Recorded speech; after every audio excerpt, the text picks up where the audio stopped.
Okey, baiklah hari ini kepada murid-murid kita teruskan dengan bab 6 matematik tambahan, tajuk pilih atur dan gabungan.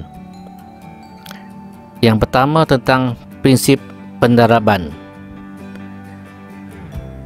Hasil pembelajaran menentukan bilangan cara berlakunya peristiwa A diikuti dengan peristiwa B.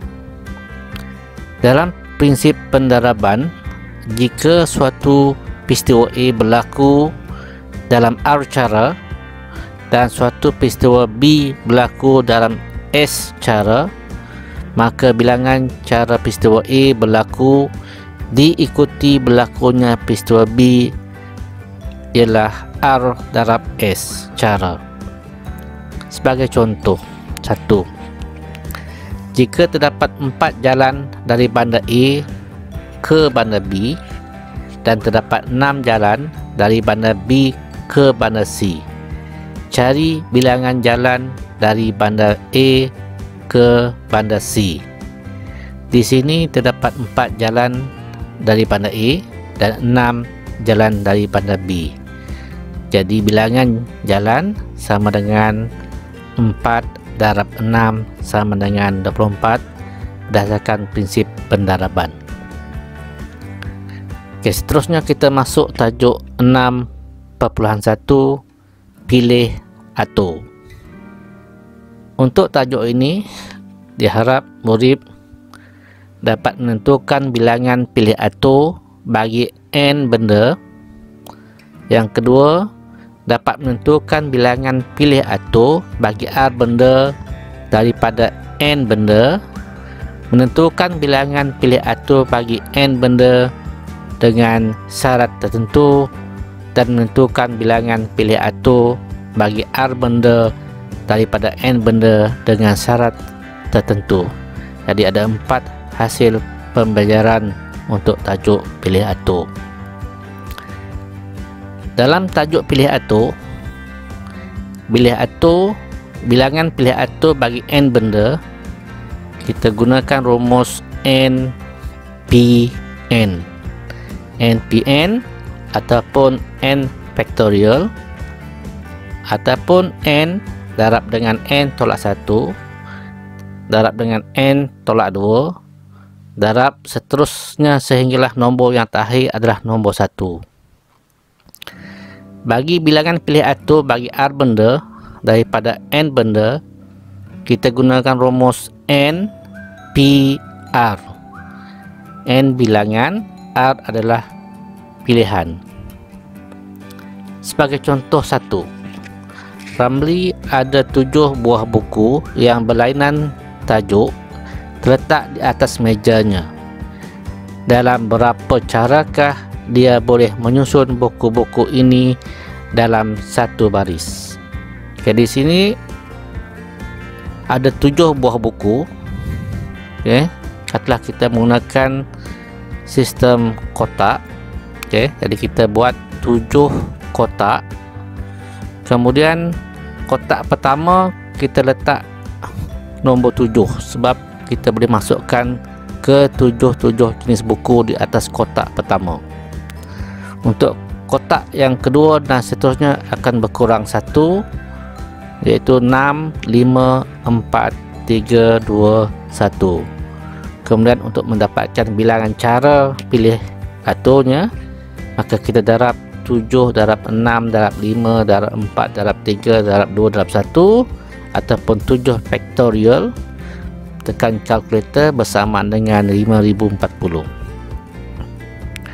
Bagi contoh yang kedua, diberi perkataan senyum SENYUM. Berapakah cara huruf-huruf daripada perkataan itu boleh disusun? Bagi soalan ini, okay, kita ada 6 huruf. Okay, senyum ada 6 huruf, maka kita buat 6 bentuk kotak. Maka kotak yang pertama boleh diisi oleh 6 huruf, semuanya SENYUM. Kotak yang kedua berkurang 1 jadi 5, seterusnya 4, seterusnya 3, 2 dan 1. Dan untuk mendapatkan bilangan cara, kita darab prinsip penerapan 6 darab 5 darab 4 darab 3 darab 2 darab 1 ataupun 6 faktorial bersama dengan 720. Okey, untuk contoh yang kedua, mula sambungan dia. Berapakah cara 4 huruf daripada perkataan ini boleh disusun tanpa berulang? Okey, di sini ada syarat. Syaratnya kita ada 4 huruf. Okey, maka kita perlukan 4 kotak sahaja. Okey, jadi kotak yang pertama boleh diisi oleh 6 huruf. Kotak yang kedua 5 huruf. Kotak yang ketiga 4 huruf dan kotak yang terakhir 3 huruf. Okey, sebab kita menggunakan 4 kotak sahaja, maka kita darab 6 darab 5 darab 4 darab 3, maka jawapannya adalah 360. Okey, contoh 3. Berapakah bilangan nombor 4 digit daripada 4 digit dapat dibentuk daripada digit 1, 2, 3, 5, 6 dan 8 jika tiada digit boleh diulangi? Okey, di sini kita syaratnya adalah 4 digit. Okey, syaratnya 4 digit, maka kita perlukan 4 kotak. Kotak yang pertama kita boleh letak 6 digit. Sebab 1, 2, 3, 5, 6, 8 ada 6 digit. Okey, maka kotak yang kedua digitnya berkurang menjadi 5, seterusnya 4, seterusnya 3. Dan kita gunakan kaedah penerapan, maka 6 darab 5 darab 4 darab 3, maka jawapannya 360. Okey, seterusnya untuk tajuk pilih atur bersama ataupun tidak boleh dipisahkan ataupun sebelah menyebelah. Okay, sebagai contoh 4, okay, 2 orang lelaki dan 3 orang perempuan hendak disusun dalam satu baris.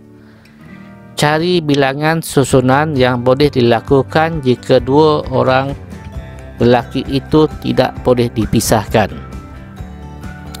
Okey, di sini penting syaratnya, jika 2 orang lelaki tidak boleh dipisahkan, anggaplah mereka sebagai satu orang. Jadi jumlah bilangan orangnya menjadi 4.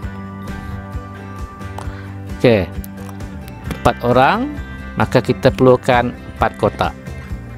Kotak pertama 2 orang lelaki tidak boleh dipisahkan, dia jadikan satu. Maka yang selebihnya adalah kotak yang kedua perempuan, kotak yang ketiga perempuan, kotak yang keempat pun perempuan. Okey, di sini bilangan caranya, okey, 2 lelaki kita gunakan kaedah 2 faktorial. 2 faktorial. Darab dengan, okey, bilangan kotak tadi ada 4, maka kita gunakan 4 faktorial. So jawapannya 2 faktorial darab dengan 4 faktorial, maka jawapannya adalah bersama dengan 48. Okey, untuk pilih atur di mana menggunakan ayat dipisahkan, ya, dipisahkan, maka kita menggunakan rumus n dipisahkan sama dengan n semua tolak dengan n bersama. Ya, n dipisahkan tolak dengan n semua tolak dengan n bersama. Contoh 5. 2 lelaki dan 3 orang perempuan hendak disusun dalam satu baris. Cari bilangan susunan yang boleh dilakukan jika 2 orang lelaki itu mesti dipisahkan. Okey, bagi jawapan ini, okey, kita jumlah orang ada 5, di ns-nya 5, kita gunakan 5 faktorial. 5 faktorial bersamaan 120. Untuk n bersama, kita gunakan 4 kotak sebab 2 lelaki disatukan jadi satu kotak. maka 2 lelaki 2 faktorial, kita ada 4 kotak darab dengan 4 faktorial bersamaan dengan 48. Maka untuk bilangan susunan 2 lelaki dipisahkan adalah sama dengan n semua tolak dengan n bersama, maka jawapannya 120 tolak 48 bersamaan dengan 72. Okey, seterusnya pilih atur dengan syarat tertentu. Yang pertama, berhati-hati apabila ada syarat tertentu, sentiasa memenuhi syarat yang dikenakan terlebih dahulu. Okay, sentiasa memenuhi syarat yang telah dikenakan terlebih dahulu. Jika terdapat syarat yang bertindih, asingkan mereka satu demi satu. Sebagai contoh, 6. Berapakah bilangan nombor 4 digit dapat dibentuk daripada digit 1, 2, 3, 5, 6 dan 8 jika nombor itu adalah genap dan tiada digit boleh berulang. Okey, syaratnya nombor genap. Okey, 4 digit. Okey, kita adakan 4 kotak. 4 kotak. Maka untuk menghasilkan nombor genap, maka nombor kotak yang terakhir mesti mengandungi nombor 2, 6 dan 8. Maka kotak yang terakhir mesti mengandungi 3 digit. 3 digit, dan jumlah digit kita ada 6. 1 telah diguna pada kotak terakhir, maka digit pertama adalah 5. 5, seterusnya kotak yang kedua 4, seterusnya kotak yang ketiga adalah 3, dan kita gunakan hukum penerapan, maka 5 darab 4 darab 3 darab 3 bersamaan dengan 180.